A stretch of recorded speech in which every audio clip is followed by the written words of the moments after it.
ओम जयंती मंगला काली भद्र काली कपालिनी दुर्गा क्षमा शिवा धात्री स्वाहा स्वधा नमस्तुते। बंधुजनों, आज हम श्री दुर्गा सप्तशती पाठ के पंचम अध्याय का श्रवण करेंगे। तो चलिए पाठ शुरू करते हैं। इससे पहले 4 पाठ और अपलोड किए जा चुके हैं। यदि आपने उन्हें नहीं सुना है तो कृपया ज़रूर सुन लें। तो चलिए 5वां अध्याय शुरू करते हैं। बोलिए जय माता दी, जय माता दी, जय माता दी। ओम।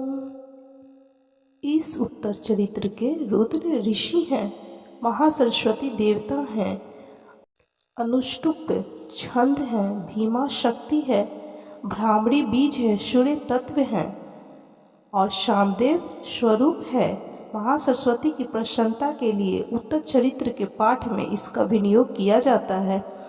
जो अपने कर कमलों में घंटा, शूल, हल, शंख, मूसल, चक्र, धनुष और बाण धारण करती हैं। शरद ऋतु के शोभा संपन्न चंद्रमा के समान जिनकी मनोहर कांति है, जो तीनों लोकों की आधारभूता और शुंभ आदि दैत्यों का नाश करने वाली हैं, तथा गौरी के शरीर से जिनका प्रकट्य हुआ है,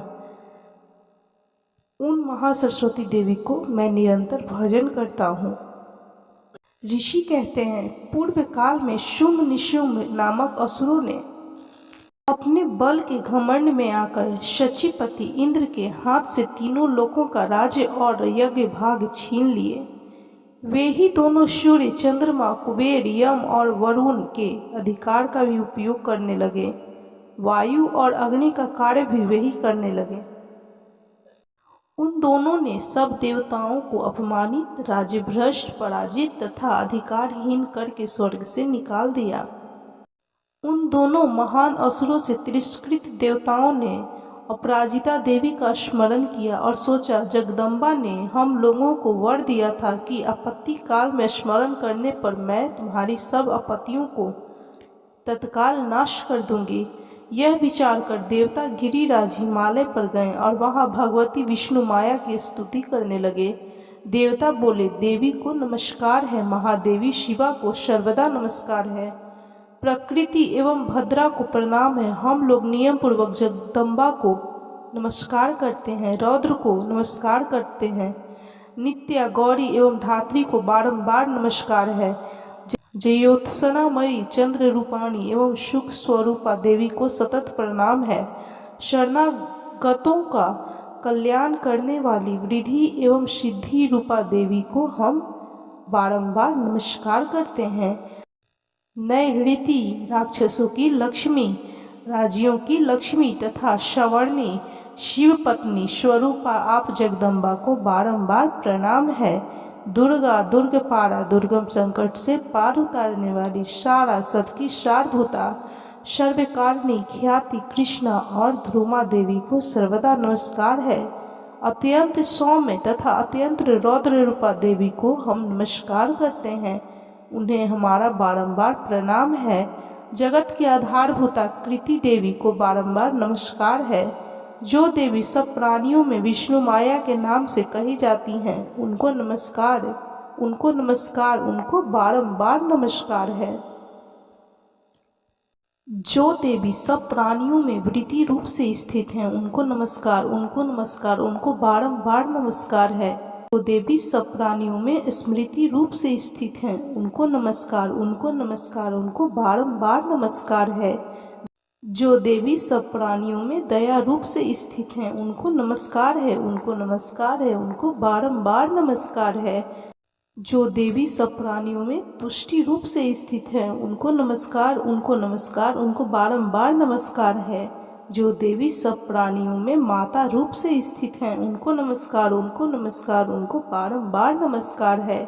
जो देवी सब प्राणियों में भ्रांति रूप से स्थित हैं, उनको नमस्कार, उनको नमस्कार, उनको बारंबार नमस्कार है। जो जीवों के इंद्रिय वर्ग की अधिष्ठात्री देवी एवं सब प्राणियों में सदा व्याप्त रहने वाली हैं, उन व्याप्त देवी को बारंबार नमस्कार है। जो देवी चैतन्य रूप से इस संपूर्ण जगत को व्याप्त करके स्थित हैं, उनको नमस्कार, उनको नमस्कार, उनको बारंबार नमस्कार है।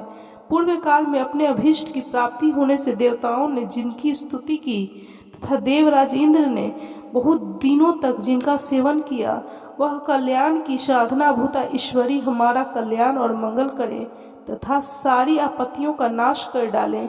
उदंड दैत्यों से सताए हुए हम सभी देवता जिन परमेश्वरी को इस समय नमस्कार करते हैं तथा जो भक्ति से विनम्र पुरुषों द्वारा स्मरण की जाने पर तत्काल ही संपूर्ण विपत्तियों का नाश कर देती हैं, वे जगदम्बा हमारा संकट दूर करें। ऋषि कहते हैं, राजन, इस प्रकार जब देवता स्तुति कर रहे थे उस समय पार्वती देवी गंगा जी के जल में स्नान करने के लिए वहां आई। उन सुंदर भावों वाली भगवती ने देवताओं से पूछा, आप लोग यहाँ किसकी स्तुति करते हैं? तब उन्हीं के शरीर कोश से प्रकट हुई शिवा देवी बोली, शुम्भ दैत्य से तिरस्कृत और युद्ध में निशुम्भ से पराजित हो यहाँ एकत्रित हुए ये समस्त देवता यह मेरी ही स्तुति कर रहे हैं। पार्वती जी के शरीर कोश से अंबिका का प्रादुर्भाव हुआ था, इसलिए वे समस्त लोकों में कौशिकी कही जाती हैं। कौशिकी के प्रकट होने के बाद पार्वती देवी का शरीर काले रंग का हो गया, अतः वे हिमालय पर रहने वाली कालिका देवी के नाम से विख्यात हुई। तदंतर शुम्भ निशुम्भ के भृत्य चंड मुंड वहां आए और उन्होंने परम मनोहर रूप धारण करने वाली अंबिका देवी को देखा। फिर वे शुम्भ के पास जाकर बोले, महाराज, एक अत्यंत मनोहर स्त्री है जो अपनी दिव्य कांति से हिमालय को प्रकाशित कर रही है। वैसा उत्तम रूप कहीं किसी ने भी नहीं देखा होगा। असुरेश्वर, पता लगाइए वह देवी कौन है और उसे ले लीजिए। स्त्रियों में तो वह रत्न है, उसका प्रत्येक अंग बहुत ही सुंदर है तथा वह अपने श्री अंगों की प्रभा से संपूर्ण दिशाओं में प्रकाश फैला रही है। दैत्यराज, अभी वह हिमालय पर ही मौजूद है, आप उसे देख सकते हैं। प्रभु, तीनों लोकों में मणि, हाथी और घोड़े आदि जितने भी रत्न हैं, वे सब इस समय आपके घर में शोभा पाते हैं। हाथियों में रत्नभूत एरावत, यह परिजात का वृक्ष और यह ऊंचे श्रवा घोड़ा, यह सब आपने इंद्र से ले लिया है। हंसों से जूता हुआ यह विमान भी आपके आंगन में शोभा पाता है। यह रत्नभूत अद्भुत विमान जो पहले ब्रह्मा जी के पास था, अब आपके यहाँ लाया गया है। यह महापद्म नामक निधि आप कुबेर से छीन लाए। समुद्र ने भी आपको किंजलिकनी नामक माला भेंट की है जो केशरों से सुशोभित है और जिसके कमल कभी कुमलाते नहीं हैं। सुवर्ण की वर्षा करने वाला वरुण का छत्र भी आपके घर में शोभा पाता है तथा यह श्रेष्ठ रथ जो पहले प्रजापति के अधिकार में था, अब आपके पास मौजूद है। दैतेश्वर, मृत्यु की उत्क्रांतिदा नाम वाली शक्ति भी आपने छीन ली है तथा वरुण का पाश और समुद्र में होने वाले सब प्रकार के रत्न आपके भाई निशुम्भ के अधिकार में है। अग्नि ने भी स्वतः शुद्ध किए हुए 2 वस्त्र आपकी सेवा में अर्पित किए हैं। दैत्यराज, इस प्रकार सभी रत्न आपने एकत्र कर लिए हैं। फिर जो यह स्त्री में रत्न रूपी कल्याणमयी देवी है, इसे आप क्यों नहीं अपने अधिकार में कर लेते हैं? ऋषि कहते हैं, चंडमुंड का यह वचन सुनकर शुंभ ने महादैत्य सुग्रीव को दूत बनाकर देवी के पास भेजा और कहा, तुम मेरी आज्ञा से उसके सामने ये बातें कहना और ऐसा उपाय करना जिससे प्रसन्न होकर वह शीघ्र ही यहाँ आ जाए। वह दूत पर्वत के अत्यंत रमणीय प्रदेश में जहाँ देवी मौजूद थी गया और मधुर वाणी में कोमल वचन बोला। दूत बोला, देवी, दैत्यराज शुंभ इस समय तीनों लोकों के परमेश्वर हैं। मैं उन्हीं का भेजा हुआ दूत हूँ और यहाँ तुम्हारे ही पास आया हूँ। उनकी आज्ञा सदा सब देवता एक स्वर में से मानते हैं, कोई इसका उल्लंघन नहीं कर सकता।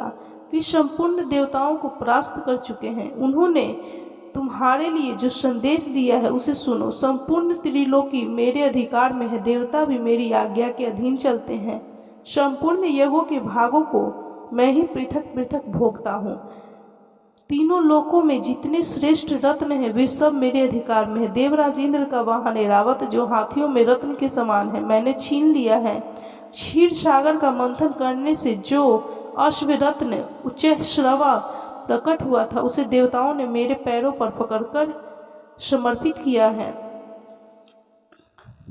सुंदरी, उनके सिवा और भी जितने रत्नभूत पदार्थ देवताओं, गंधर्वों और नागों के पास थे, वे सब मेरे ही पास आ गए हैं। देवी, हम लोग तुम्हें संसार की स्त्रियों में रत्न मानते हैं, अतः तुम हमारे पास आ जाओ, क्योंकि रत्नों का उपभोग करने वाले हम ही हैं। चंचल कटाक्षों वाली सुंदरी, तुम मेरी या मेरे भाई महापराक्रमी निशुंभ की सेवा में आ जाओ, क्योंकि तुम रत्न स्वरूपा हो। मेरा वरण करने से तुम्हें तुलना रहित महान ऐश्वर्य की प्राप्ति होगी। अपनी बुद्धि से यह विचार कर तुम मेरी पत्नी बन जाओ। ऋषि कहते हैं, दूतों के यूं कहने पर कल्याणमयी भगवती दुर्गा देवी, जो इस जगत को धारण करती हैं, मन ही मन गंभीर भाव से मुस्कुराई और इस प्रकार बोली। देवी ने कहा, दूत, तुमने सत्य कहा है, इसमें तनिक भी मिथ्या नहीं है। शुंभ तीनों लोकों का स्वामी है और निशुंभ भी उसी के समान पराक्रमी है, किंतु इस विषय में मैंने जो प्रतिज्ञा कर ली है उसे मिथ्या कैसे करूं? मैंने अपनी अल्प बुद्धि के कारण पहले से जो प्रतिज्ञा कर रखी है उसे सुनो। जो मुझे संग्राम में जीत लेगा, जो मेरे अभिमान को चूर्ण कर देगा और तथा संसार में जो मेरे समान बलवान होगा, वही मेरा स्वामी होगा। इसलिए शुंभ अथवा महादैत्य निशुंभ स्वयं ही यहाँ पधारे और मुझे जीतकर शीघ्र ही मेरा पाणी ग्रहण कर ले। इसमें विलंब की क्या आवश्यकता है? दूत बोला, देवी, तुम घमंड में भरी हो, मेरे सामने ऐसी बातें न करो। तीनों लोकों में कौन ऐसा पुरुष है जो शुंभ निशुंभ के सामने खड़ा हो सके? देवी, अन्य दैत्यों के सामने भी सारे देवता युद्ध में नहीं ठहर सकते, फिर तुम अकेली स्त्री होकर कैसे ठहर सकती हो? जिन शुंभ आदि दैत्यों के सामने इंद्र आदि सब देवता भी युद्ध में खड़े नहीं हुए, उनके सामने तुम स्त्री होकर कैसे जाओगी? इसलिए तुम मेरे ही कहने से शुंभ निशुंभ के पास चली चलो। ऐसा करने से तुम्हारे गौरव की रक्षा होगी, अन्यथा जब वे केस पकड़कर घसीटेंगे तब तुम्हें अपनी प्रतिष्ठा खोकर जाना पड़ेगा। देवी ने कहा, तुम्हारा कहना ठीक है, शुंभ बलवान है और निशुंभ भी बड़े पराक्रमी हैं, किंतु क्या करूं, मैंने पहले बिना सोचे समझे प्रतिज्ञा कर ली है, अतः अब तुम जाओ। मैंने तुमसे जो कुछ कहा है वह सब दैत्यराज से आदर पूर्वक कहना, फिर भी जो उचित जान पड़े करे। इस प्रकार श्री मार्कंडेय पुराण में श्रावणी मनवंतरी कथा के अंतर्गत देवी महात्म्य में देवी दूत संवाद नामक 5वां अध्याय पूरा हुआ। तो बोलिए, ओम जयंती मंगला काली भद्र काली कपालिनी दुर्गा क्षमा शिवा धात्री स्वाहा स्वधा नमस्तुते। बंधुजनों, इस पाठ का श्रवण करने वाले को माँ दुर्गा, माँ जगदम्बा उनकी सभी मनोकामनाओं को, सभी दुखों को दूर करें तथा उनके जीवन में खुशहाली लाएं। तो बोलिए, जय माता दी, जय माता दी, जय माता दी। बंधुजनों, इससे पहले 4 पाठ का वीडियो अपलोड किया जा चुका है। यदि आपने नहीं सुना है तो कृपया ज़रूर सुनें, और यदि यह वीडियो अच्छा लगा हो तो कृपया लाइक कीजिए, शेयर कीजिए और चैनल को सब्सक्राइब करना बिल्कुल भी ना भूलें।